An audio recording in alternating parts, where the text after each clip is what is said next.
Good morning, good afternoon, good evening, everyone, and welcome to Professional Perspectives with Vicki and Anita. And today our guest is Michael Goldstone, and it's a very exciting time for us. As you all read, this is our last of this season, but certainly not the last of Professional Perspectives. We'll just take a break. March will be our replanning time for the Language Centre. So let me go ahead and start with our introduction. First, I want to say that for me, the name Michael Goldstone goes back over 25 years of my life. And it's a name that's associated with much more than business. Michael Goldstone means friend to me, integrity, man of God, and family man, and compassion. Not to mention success and entrepreneur and mentor and businessman. And his own business goes back way past our 25 years, which you're going to hear about today. And since many people would define him as quote unquote successful, I would like to start this interview with a specific question. For those of you who are new to our format, Anita and I will ask questions for about 40 minutes or so, and then we will open it up to the audience to ask their questions. So you can write it in the chat, or you can just wait for that time and then ask your questions. Okay, so I'm going to start, Michael, with this question for you, and we're going to spotlight you in just a moment. I would like to ask you what success means to you. Thank you, Vicki. It's a joy and an honor to be here with you all. And my best friend, who became my business partner many years ago, which we'll talk about that in a little while, he came up with his definition of success, which we've always used in our company, and I like it. I like it a lot, and I wanted to share it with you. If you wanted to write this down, might be he said, success is when we could maximize our opportunities, and many opportunities will come our way. When we maximize our opportunities without, and here's the big part, without neglecting our priorities. So you're maximizing your opportunities, but you're not neglecting your priorities. And that's what a lot of successful people have done. They've maximized their opportunities, but they have neglected their priorities. And their priorities could be their family, their priorities could be their health, etc., etc. So when you can incorporate both into your life at the same time, I think that's a short answer, Vicki, and you can go into a lot of pieces of that, and I'm sure we will. But I just wanted to give you that little snapshot of how I see success. Yes. In fact, could we start with what are some of your priorities, Michael? Well, my biggest priority, my number one priority, is my relationship with God. Follow right behind that is my relationship with my wife, Deborah. This August, we'll be celebrating our 50th wedding anniversary. Oh, wow. Which is unbelievable. You know, we say to each other, where has the time gone? And it just goes fast, let me tell you.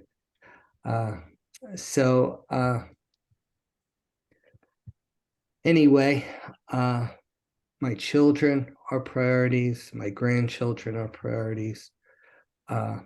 My service to those that God puts in my life is a very, very large priority for me as well.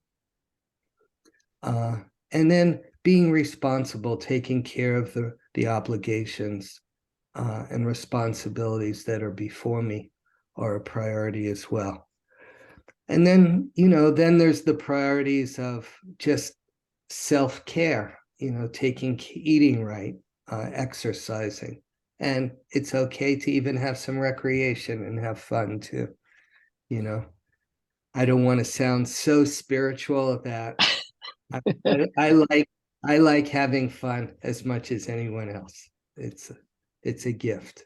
It's really a gift.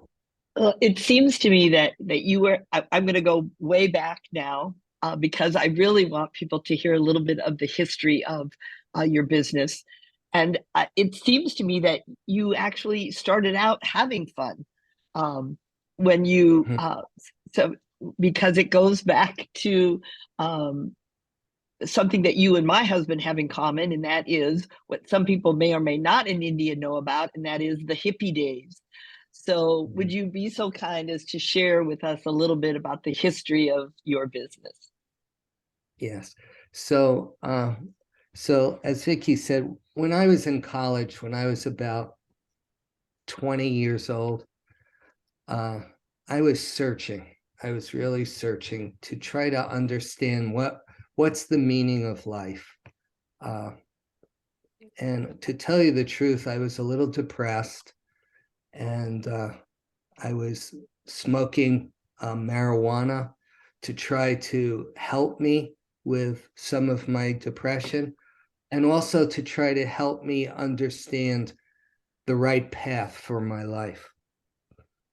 So, and I certainly don't recommend this, what I'm about to say, but in my third year of college, I decided that college wasn't for me. I wasn't getting anything out of it. I was going there because that was what I was supposed to do.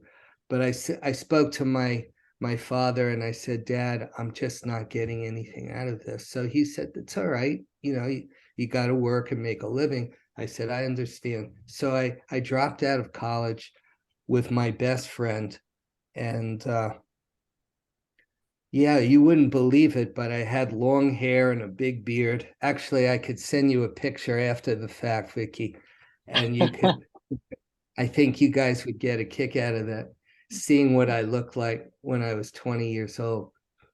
And like I said, I was searching, and we lived in New York, and that we went out to the west coast of the United States, and we bought a little piece of land with a little cabin on it. And we thought, see, here's a misconception too. I want you all to realize that we moved to the country away from the city.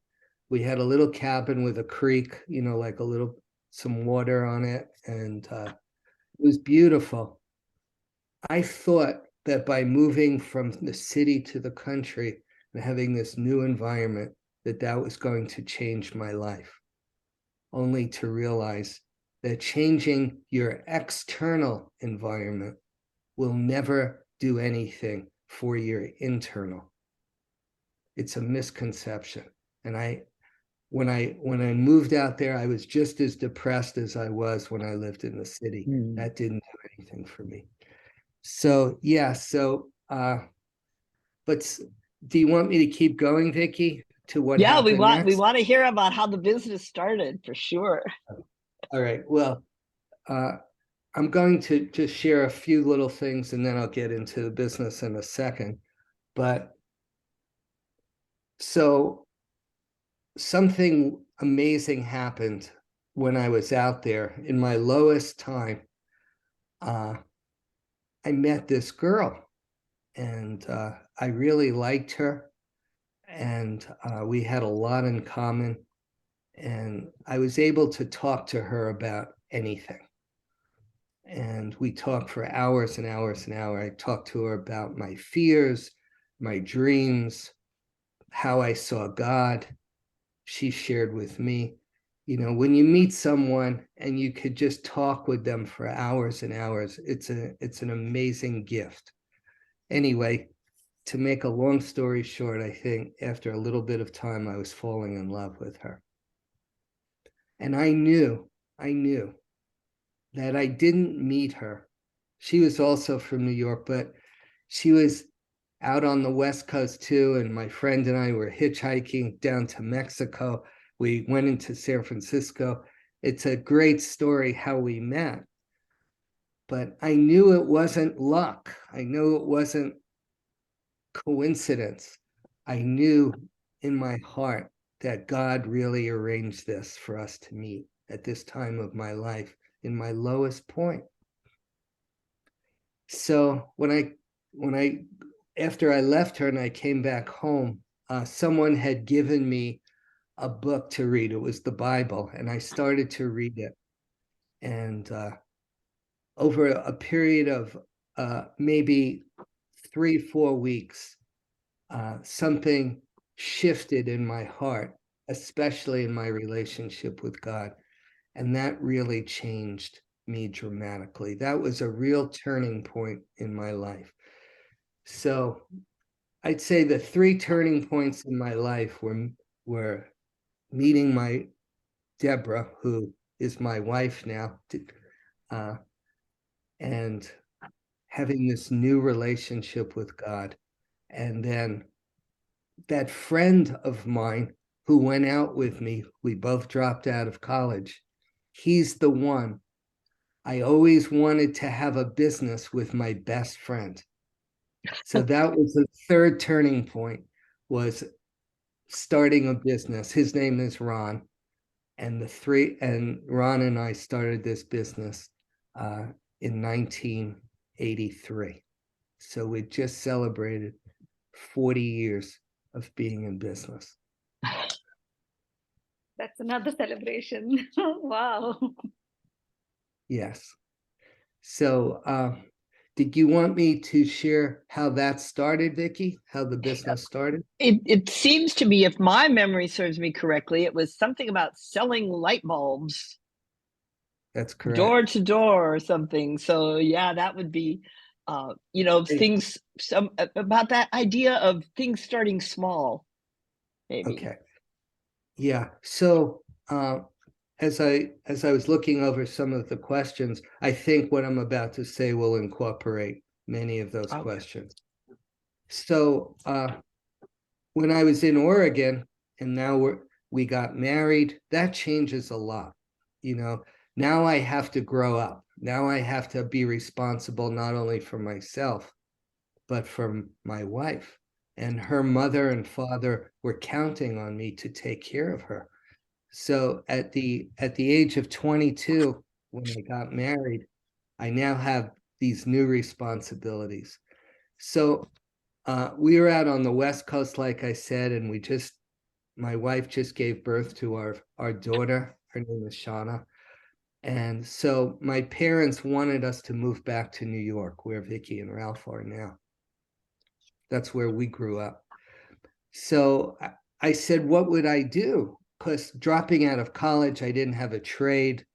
I'm not good with my hands, so I couldn't be a mechanic or a carpenter or electrician.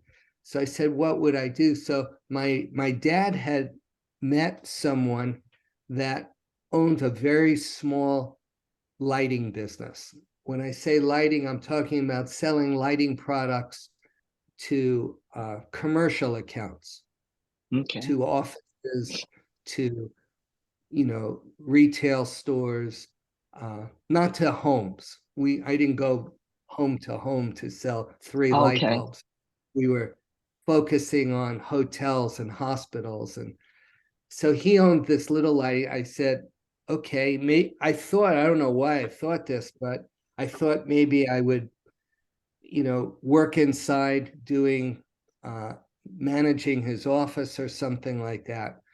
But when we moved back to New York and I met with him, he said the job would be selling light bulbs, going from one store to another in Manhattan, which is New York City. And I had never sold anything before.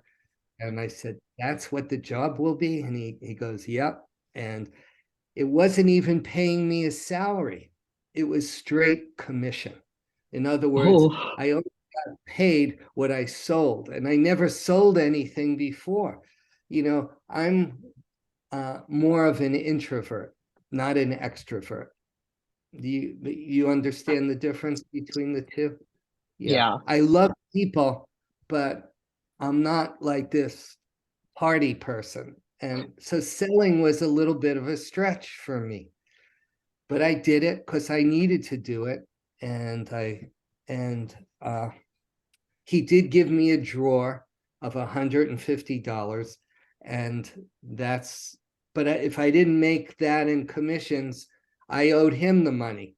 So I didn't want to owe him any money. Anyway, so I started selling lighting in New York. And can I be honest with you? I hated it. Hated it. It was so difficult because so many places I went into, they said, no, thank you, no, thank you. And I remember sitting on a bench after a couple of months of doing this. And I was talking to God, in my heart. And I said, God, can I do something besides this? And anyway, I just stayed in it. When I came home from work and Deborah would say, how did you do today? And I tell her, well, I knocked on all of these doors, but I didn't hardly sell anything. She would always encourage me. And she would say, are you doing your best? And I said, I think so, but it's hard. She says, stay in it. Let's see what happens. And I did. And after the first year passed, I really did okay. I really did okay. But what was happening was this boss that I had, he didn't have good character. He would cheat my customers, our customers. When they weren't watching, he would raise the prices. And I'd say to him, that's not what I charge. He said, don't worry, they'll never find out. And I talked to Deborah, I talked to my father and Deb's father, and even my pastor. And I said, you know what? I think I'd like to start my own little business. I didn't want to keep working for this man. I didn't think it was a good character. So I told him that I was going to leave. He said, what are you going to do? I said, I'm going to start my own little business. And he was very, very upset with me, but I did it. And I really started to enjoy having my own little business. That was something from the time I was young, I always wanted to have. I was good at that. I was good with making deals and money, and I was very responsible and very organized. So I started this little lighting business. Deborah took care of my books, the accounting, and I had someone answering the phone, and I went out and did all the selling, and I hired a college young man to make my deliveries. And that started in 1978. And I did that for about 3 years. And then, and I did well. And I really enjoyed it. And then my friend Ron, he had moved to Los Angeles, and he said, come out to Los Angeles. Let's do something together. And that was really a dream that we both had. And so we did. We moved out to Los Angeles.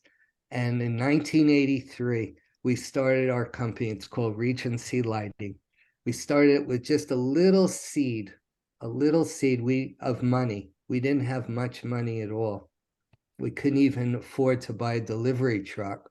We had to have a college kid who had a pickup truck. When he wasn't in college, he made our deliveries on his pickup truck. And we just started with nothing in Los Angeles, just going from one business to another business to another business. And that's how we started. Wow. And Anita, I'm sure you have a question to enter here. I mean, I can understand the kind of torment also possibly you must be going through. What made you hold on?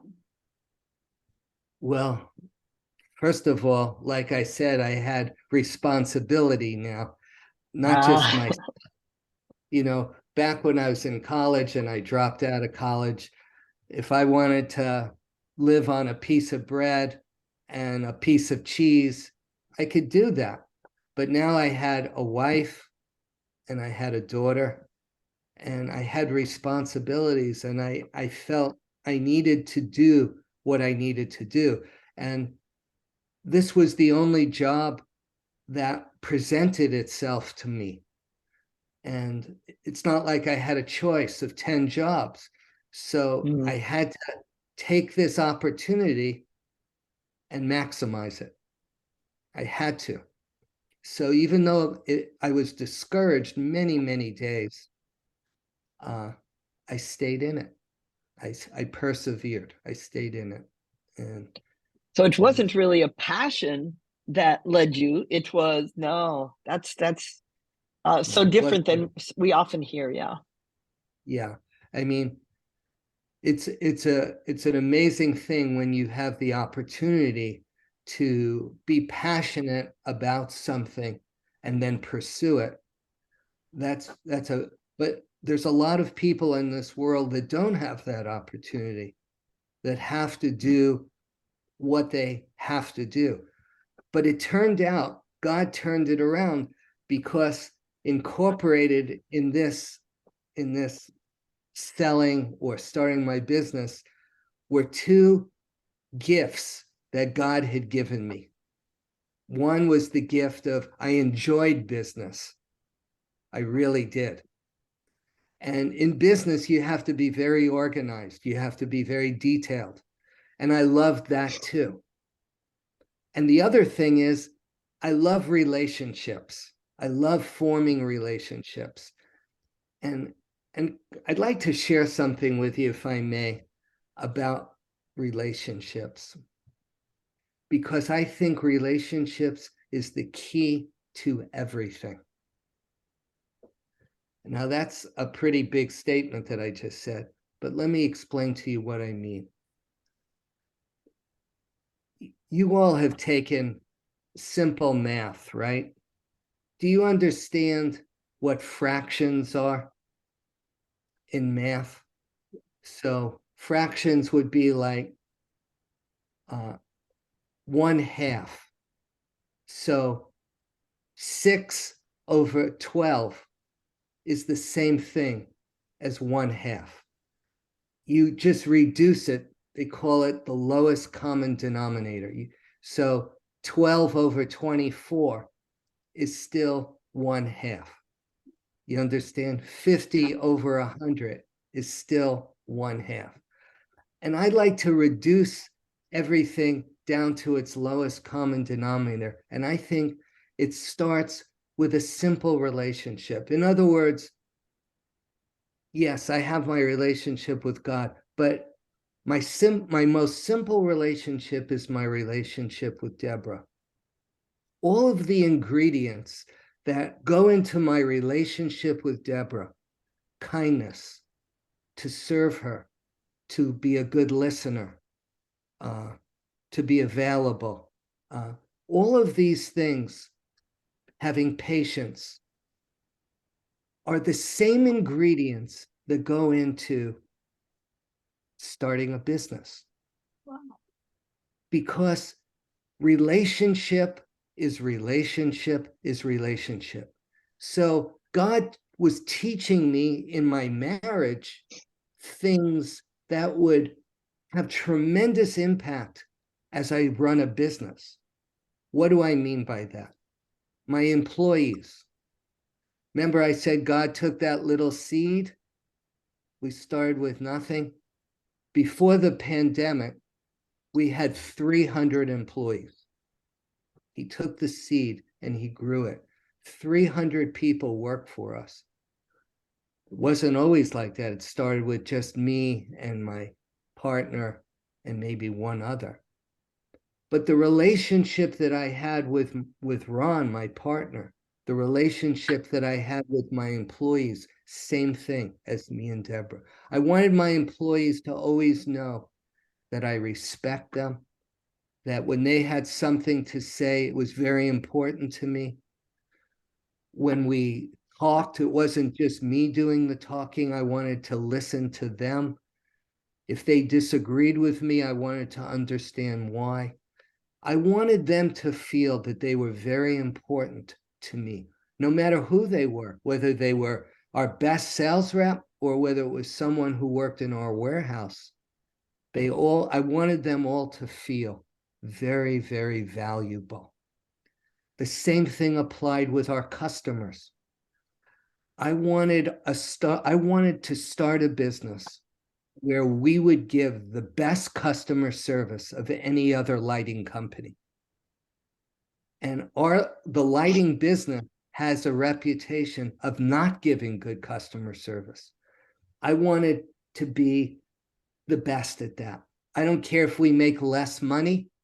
I wanted our customers to know that they were so important, that their needs were so important. Same thing with our manufacturers, who we bought product from. You know, I could have said to my employees, look, I'm the boss, you work for me, you just do what I tell you. I don't want to hear what.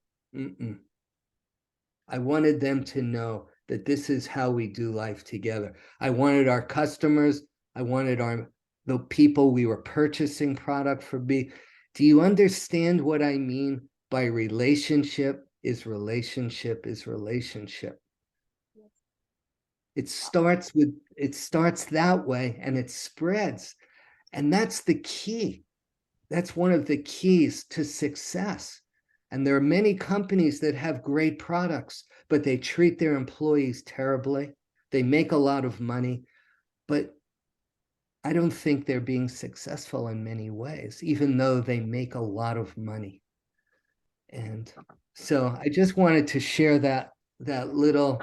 So what I began to see was that the gifts that God had given me, which when I first started selling light bulbs, I thought, but I really saw as we started a business that the gifts of organization, of doing business, of loving people and doing relationships was what I was getting to do. So in the long run, I really was doing what I was passionate about. It's like God turned it.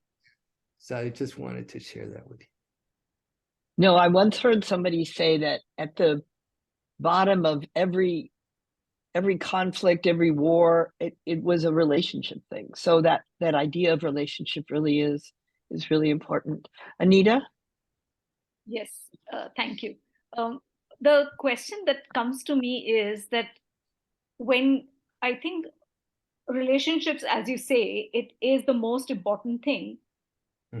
How do we tackle it when we come across some kind of conflict? There's a difference of opinion, or like, for example, an employer-employee, as you must have probably experienced. How did you tackle them? Great question. Like in life, like even with friendships, right? There are times where there are going to be situations where you're going to disagree with each other. The key is to listen, to try to understand. And then with my employees, if I had an employee that we spent time with, we wanted to listen, let's say for argument's sake, they were late coming to work all the time. We would give them many opportunities to change, and we would talk to them. And if they would say, well, it's no big deal, I'm only 10 minutes late, and it is a big deal because now you're setting an example for the rest of the employees. And I wanted to make sure that we listened, we gave them opportunity to change. And if they still were resistant, then at times we would have to part ways. It just wasn't working out. So in relationship doesn't mean there's never consequences, just like as some of you, as you get older and get married and have children, you'll see that there has to be consequences, but we speak truth in love. We care. We show concern. We show kindness and patience. But there are consequences if someone refuses to comply with what needs to happen. Yeah.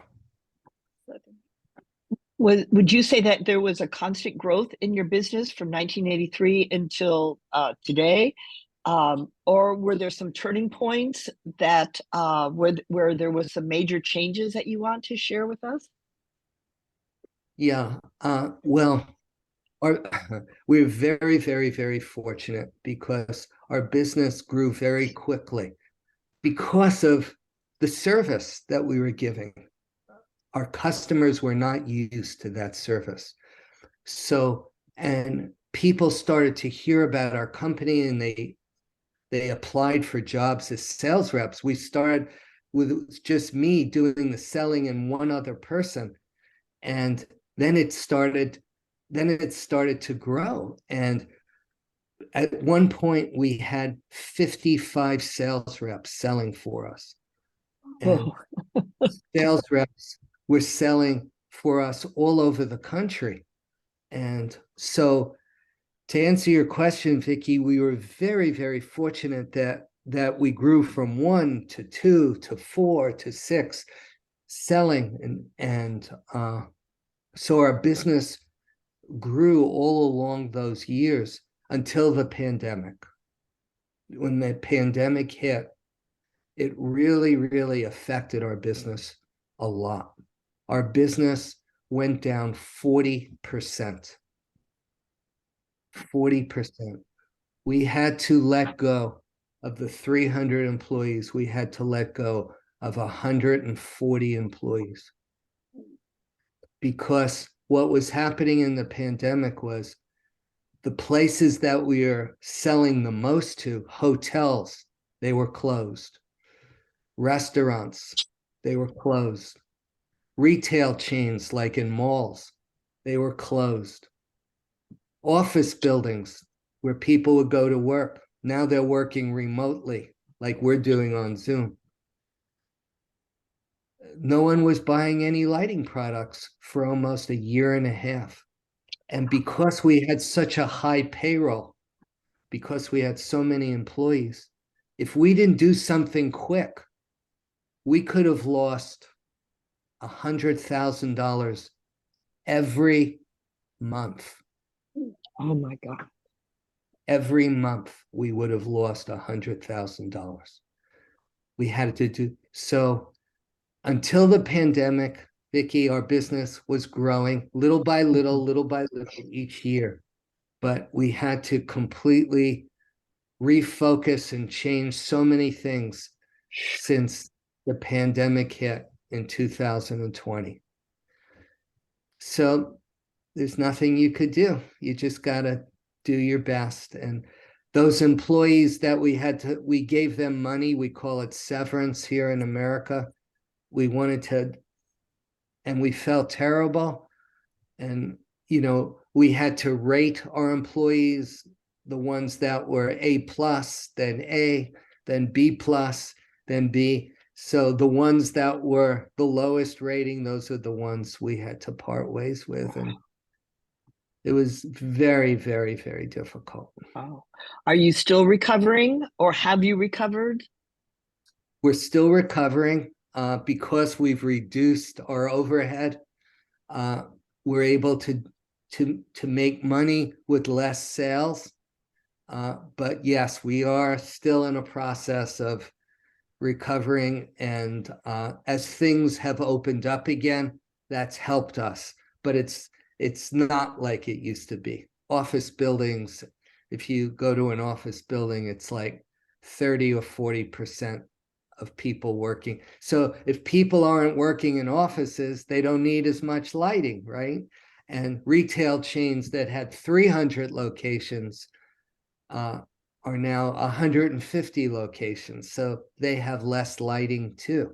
So we're just trying to adapt to a new environment for us. Mm-hmm. Wow. Well, I'm sure this must have given you a lot of thoughts, a lot of learnings. Mm-hmm. Would you like to share some, please?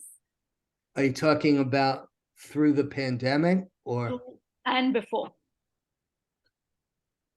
Yeah, I mean, with each situation, you have you.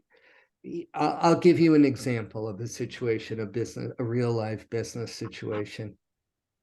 We were selling to a very large company that owns many malls here in the United States. And they bought a lot of product from us. They bought millions of dollars worth of products a year from us. And we heard, as we were reading in the newspapers, that this company, they expanded too quickly, they had too much debt, and at that time, they owed us $900,000.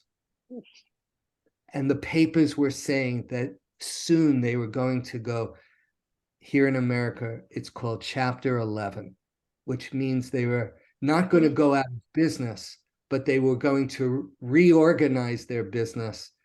And when they reorganize, it's a crazy law here in America. Any debt that they owed, they don't have to pay anymore. Holy gosh. It's crazy why. I don't believe that that's a good thing for business, but that's a whole nother topic. So they called us up and they wanted to place a large order with us. They wanted to place another $200,000 order with us. And they already owed us this large amount of money, and we were unsure whether we were going to get paid. So the purchasing agent, who was a woman, she was a very tough woman. I got on the phone with her and I said, you owe us all this money. It's saying in the newspaper that you might go Chapter 11 on this new order. Could you at least give us a deposit, some money up front? She said, absolutely not. She says, I'm insulted that you're even asking me this question. With all the money, all the business we've given you, there's so many other companies that would love to get our business. I need an answer by 3 o'clock this afternoon, or we're just going to find another company. Whoa. I was amazed that she would take an attitude like that. So to answer your question, Anita, my partner and those that were working with us, we got together and we talked about it. And we had to come up with, what should we do? If we say no, we'll lose the account and we'll save this amount of money. Anyway, we took a chance. And in business, sometimes you have to take chances. They have to be smart, good, calculated chances, but you have to take chances. So we took a chance.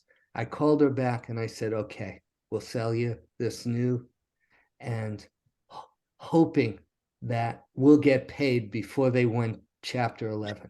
And it turned out that they paid us what they owed us. And then after they paid us a few months later, they went Chapter 11. Whoa. And it didn't affect us. So, and we kept their business for many more years. So you have to count the cost. You have to weigh and measure. And that's how you learn. It's so many, I'm going to use this expression too. I don't know if you understand what this means, but it's trial and error. Do you know what that means? It means that I've never experienced this before, that I'm exploring this, I'm going through it, I might make a mistake, and that's how I will learn. I will learn as I go along, and in business, you have to do that. There's so many things, just like raising children. There's so many, it's trial and error. You experiment, you think, if you try to just do formulas all the time, it doesn't always work like that. Everything and everyone is different. Is that sort of the advice that you would give to most of these people in our audience, our students? They're working on their bachelor degrees of different fields. And we always want to give our interviewees an opportunity to give advice, or if you could tell these students anything. I mean, you've given so much, so many gems already, but do you have any advice that you would like to offer our students? Well, yeah, I think one thing I've observed, and I observed it even with my son who went to college and then went on and got his doctorate. He was sharing with me that there were many, many people that even have doctorate or master's degrees, not just their college degrees, but they're finding it very, very, very difficult to find a job in that field. So one piece of advice that I would like to give you is make sure that the career that you're pursuing, there's a wide open market for you to get a good job. Don't spend all this time and money pursuing something where it's very limited in the amount of jobs that are opened for you. And what kind of pay? What will they pay you in these jobs? That's important too. So yes, passion, gifting, that natural gifting, those are very important things. But back when I was first starting, if someone would have offered me something with more pay, I may have pursued that because of the responsibilities that I had. So that's one piece of advice I want to give you. And amazingly enough, there's so many students here in the United States who have to take out loans, and they go through all this college, and then they're finally finished and they owe all of this money, and now they're pursuing a job and there are hardly any jobs, or the pay is very, very low. And I scratch my head, not much hair up there to scratch anymore, but I scratch my head and say, why didn't you look into that before you started on this path? So I want to encourage you all to make sure you're looking at that. And maybe you have, and maybe what I just said does not apply to you, but I think that's very important. Thank you. Anita, do you have any last question before we open it up to our viewers, our participants? I think we'll let the participants do, and then if something comes up, I'll still pitch in. Okay, all right. So thank you all for coming tonight. And Michael, thank you for the wonderful story and your words of wisdom. So I'd like to know if there are any questions. You may put a question in the chat, or you can unmute and share your question with Michael, whichever works for you. Don't be shy.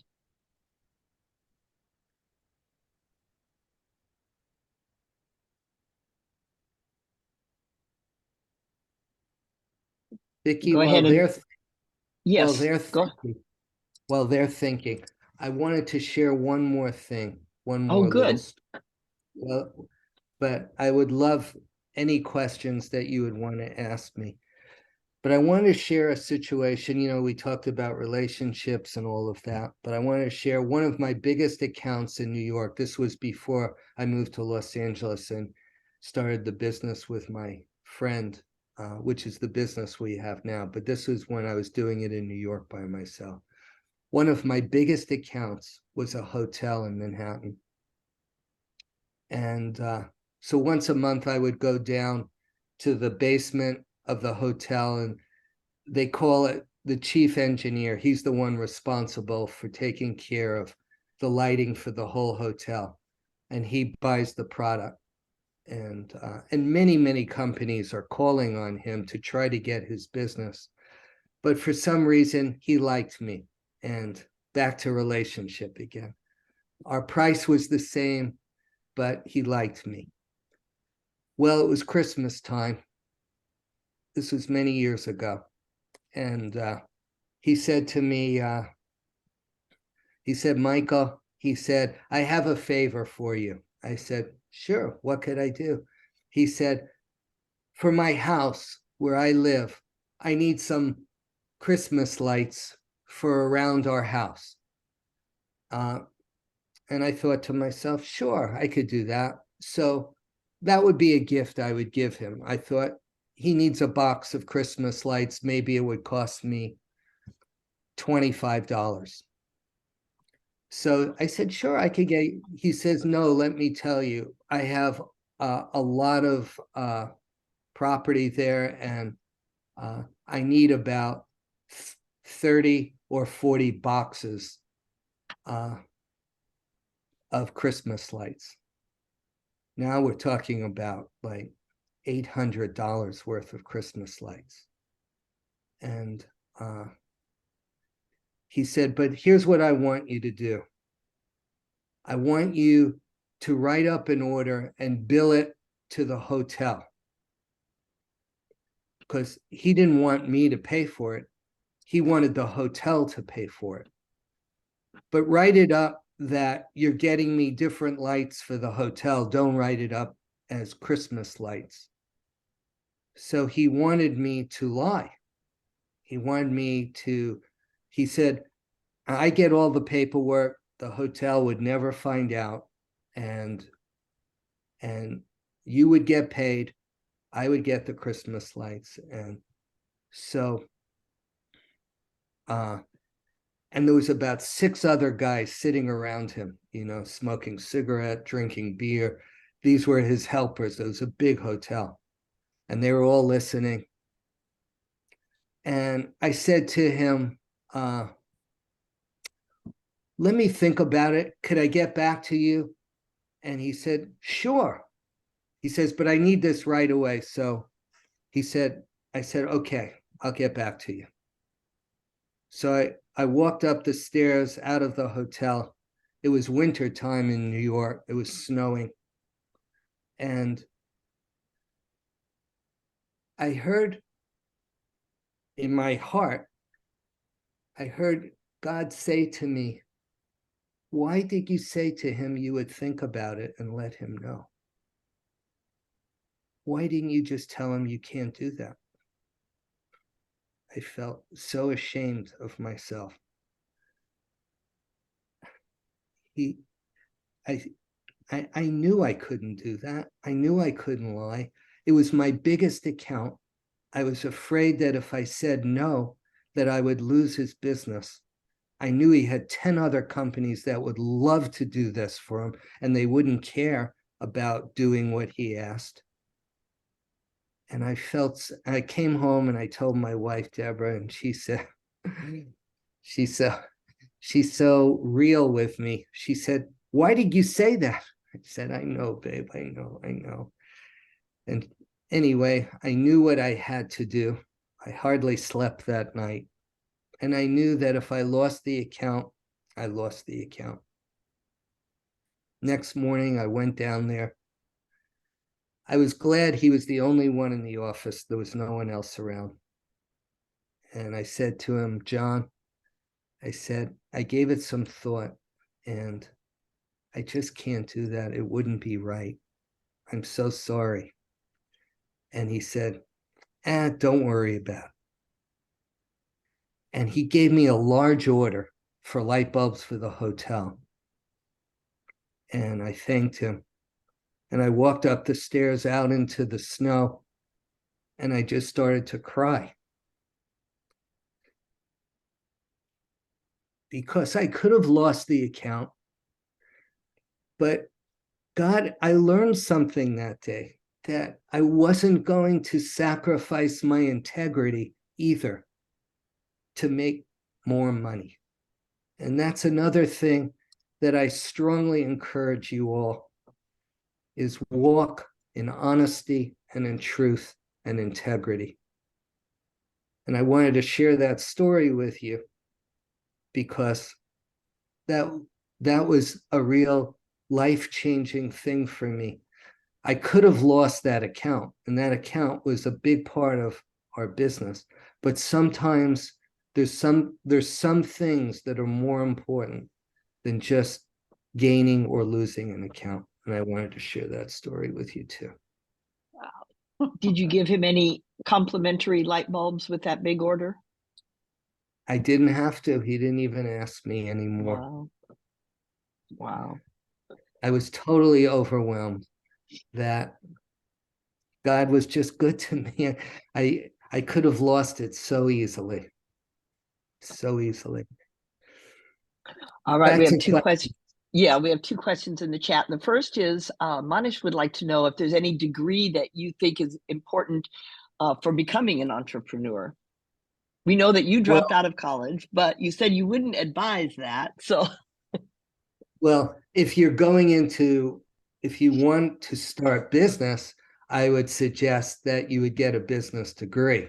I didn't have one, and that's probably why I had to do a lot more trial and error. But again, if you're starting small in business, you can learn these things. But yes, a business degree, I think, would be extremely helpful. And that's the key. If you want to go into business, probably having an English degree is not going to benefit you that much. So it depends which direction that you're going to do. But yes, a degree would help, because a lot of the things that I'm talking about today are studied as you go into this. But those that are actually doing it themselves are going to share things that even school doesn't, because these things aren't in textbooks, what I just shared with you today. that's right. Isha wrote that after achieving these many milestones and having been experienced with so many obstacles in your life, what else will make you more happy in the upcoming year? What is the thing you still want to see happen? Wow. Thank you. That's a beautiful question too. The thing that gives me the most fulfillment in these days, by the way, Ron, my partner, he has 3 sons. And me, my daughter married a young man who we love so much. So my son-in-law and Ron and my partner's 3 sons have now taken over the business.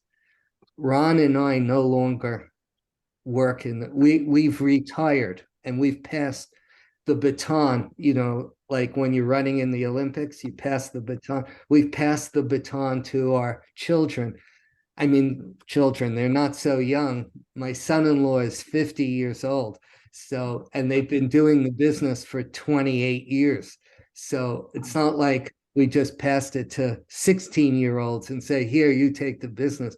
They're all very experienced, and they've been doing this with us for a long, long time before we pass that baton. But to answer your question, the relationships, spending more time with my wife, with my children, with my grandchildren, and helping other people. My wife and I love to help other people on any level, whether it's financially, whether it's emotionally, whether it's spiritually, helping marriages, whatever we could do to help others brings us tremendous fulfillment. So that's what we would like to do more and more in these last years that I don't know how many more years we have, but with however many years we have left, I'd like to be helping as many people as I can. And I have to ask just a question out of curiosity, because I met you in Atlanta, Georgia. Now you've been talking about Los Angeles. So does your business have other offices, or how did you end up in Atlanta? That's a great question. The main reason we went to Atlanta was for my son. I have a daughter and a son. And at that time, my son was 14 years old, and he was not doing well. He was going downhill in Los Angeles. He had a very low self-esteem, and he was starting to hang around with bad kids. And we saw that if we stayed there, things might get worse and worse for our son. So the main reason we moved was we wanted to give him a fresh start. So we had friends in Atlanta, And we also, since we were in Los Angeles, which is on the west coast of the United States, we wanted a branch on the east coast of the United States. That way we could ship easier to these large chains that were all over the country. So the secondary reason, believe it or not, was starting an East Coast branch. But the main reason was because of our son. And he's doing great. I've heard other people say as parents that if your child is having those bad situations, get him out of it. So you would agree with that. Yeah. Yeah. Totally. All right. Well, we're coming close to the end of our time, but were there any last minute questions, anyone? If you're thinking about a last minute question, in the meantime, would you put your video on so I can take a picture to share with Michael for his memory book about his time with us here in India, New York, Abu Dhabi. So could you guys please put your videos on? I wish I could meet each one of you. That's what I wish. And that we could talk just relaxed over a cup of coffee or whatever, tea or whatever you like, and get to know each other. That's what I would love. Thank you, Michael. All right. Some people are shy about putting their videos on. I'll give them one more second. I'll count to 3. 1, 2. Isha, you asked a question. Put your video on. 1, 2. Aha, there she is. 3. All right. Thank you all so much. Michael, we want to thank you for taking the time to share your heart, your business, your advice, your wisdom. And it certainly didn't disappoint. Anita, do you have any last words? No, it was amazing. For me, I just couldn't stop just being awestruck. So you've really made a huge impression on me, and I may well want to reach out to you if it's okay with you. Yes, and Vidya has her hand up. Vidya? I just want to thank him because thank you for being so honest and mentioning the things that really, elders do not open up about. And you mentioned all those things, and I am in my 20s, and I really think that will help me a lot. Words coming from a person like you. Thank you so much. Thank you. Thank you for sharing that. That's an encouragement to me. Thank you. It's been a wonderful time. And Michael, good to see you. Great to see you too, Vicki. And we might be in Atlanta in April for a few days. Are you going to be back in Atlanta by then? April 1st. Okay, so hopefully I'll get to see you in person. All right. Thank you all. I'll ask my students from my employability class to just stay online for a few minutes, and we'll say goodbye to everyone else. Michael, thank you. Thank you so much. Thank you.